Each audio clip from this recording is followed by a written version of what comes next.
భార్య, ఇద్దరు కూతుళ్లను అత్యంత దారుణంగా హత్య చేశారు. మొదట దుండగులు దాడి చేశారని భావించారు. కానీ వివాహేతర సంబంధం వలన హత్య జరిగినట్లు విచారణలో తేలింది. Hello hi, welcome to crime news 24. Kakinada జిల్లా సామర్లకోటలో దారుణం జరిగింది.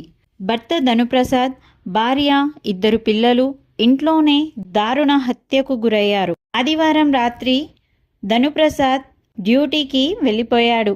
సోమవారం తెల్లవారుజామున ఇంటికి వచ్చేసరికి విగత జీవులుగా పడి ఉన్నారు.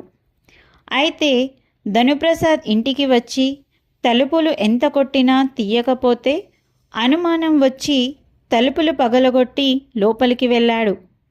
భార్య తలపై దాడి చేయడం వల్ల తల నుజ్జు అయ్యింది. అయితే మృతురాలి వద్ద ఉండవలసిన 2 ఉంగురాలు, 2 సెల్ ఫోన్లు నిందితులు పట్టుకెళ్ళిపోయారు. దీంతో ఇది దొంగతనమే అని అనుమానం వచ్చింది. కానీ వివాహేతర సంబంధం వల్లనే హత్య జరిగిందని గుర్తించారు. భార్యకు సురేష్ అనే వ్యక్తితో వివాహేతర సంబంధం ఉంది అని గుర్తించారు. అయితే సురేష్ ఈ హత్య చేసినట్లు గుర్తించారు.